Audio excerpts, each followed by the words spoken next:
बिहार विधानसभा का बजट सत्र चल रहा है। सत्र के 7वें दिन यानी सोमवार को आज थर्ड सप्लीमेंट्री बजट पर चर्चा होनी है, लेकिन इससे पहले ही जुम्मे और होली को लेकर मामला गर्मा गया है। इसे लेकर सारे पक्षों की ओर से, सारी पार्टियों की ओर से बयानबाज तेजी हो गई है।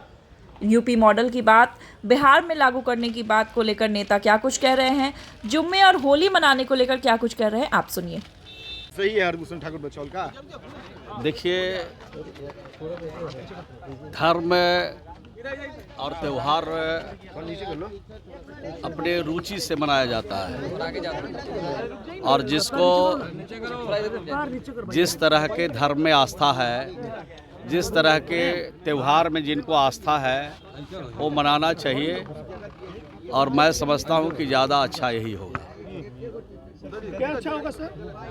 मैंने कहा कि धर्म और त्यौहार मनाने के अपनी इच्छा के अनुसार लोग धर्म को चुनते हैं, अपने त्यौहार को चुनते हैं, अपनी खुशियाँ मनाते हैं, खूब आनंद लेते हैं। आनंद और खुशी मनाने के लिए जो जिनको इच्छा है वो करना चाहिए, इसमें सबको अच्छा लगेगा। बिक्री पर बैन करने की बात करके मुस्लिम रंग अबीर न बेचे, जब लगवाने में आपत्ति है तो बेचते क्यों हैं? नहीं, दुकान तो हर लोगों का, हर जाति, हर धर्म, हर मजहब के लोगों का होता है।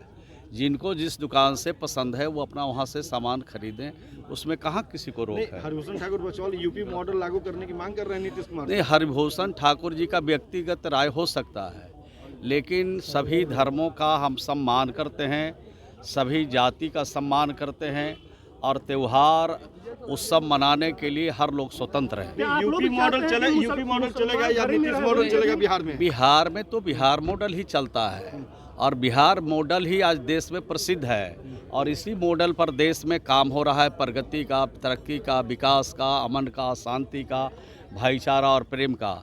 प्रेम और भाईचारा से ही समाज चलता है, देश चलता है। आप लोग भी कहेंगे कि मुसलमान घर में रहे, होली के दिन बाहर में नहीं, हम काहे को कहने जाएंगे। जिनको इच्छा, अगर कोई मुस्लिम परिवार को अगर लगेगा कि हम गुलाल लगाएं, होली खेलें, तो उसमें मनाहित क्या है? अगर हिंदू परिवार कोई मुहर्रम मना रहा है, कोई ईद मना रहा है, तो उसमें हम लोग काहे मना करेंगे? जो जिनको इच्छा हो करें। अरे भाई, आपकी व्यक्तिगत राय हो सकती है, हम लोग व्यक्तिगत राय किसी पर नहीं थोप सकते हैं। ये भारत में लोकतंत्र है और लोकतंत्र में अपने हिसाब से लोग को कानून के हिसाब से चलने का अधिकार प्राप्त है। मेरे कहने का मतलब है, कोई त्योहार होता है, कोई भाईचारा का संदेश देता है। त्योहार जो होता है वो भाईचारा का संदेश देता है। और जहाँ तक जुमा का सवाल है, नमाज का सवाल है, जुमा की नमाज मस्जिद में ही पढ़ी जाती है। उस नमाज के लिए पढ़ने तो लोग जाएगा ही, नमाज मस्जिद में पढ़ी जाती है, लेकिन भाईचारा का एक मैसेज है। रही सवाल के जुमा का जब नमाज होता है, देखिए सबका एक अपना अपना आस्था होता है। रंग अगर कपड़े पर लग जाता है तो नमाज नहीं हो पाती है, इसलिए लोग कहता होगा।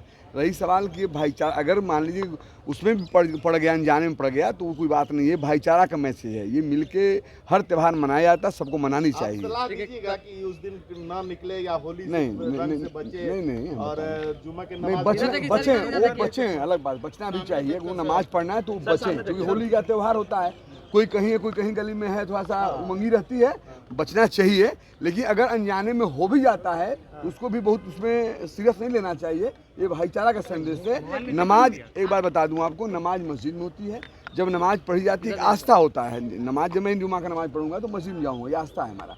दूसरी चीज़ है कि रंग से नमाज के समय बचना चाहिए, खुद बचना चाहिए। हम लोग भी बचते हैं, हम भी छत पर रहते हैं। जुमा के नमाज में बहुत लोग साथी हमारे हमको दूर रखते हैं, अभी नमाज के बाद हम लोग भी इन्वॉल्व हो जाते हैं, वो अलग बात है। लेकिन ये नमाज तो मस्जिद में ही होगी, नमाज मस्जिद में ही होती है।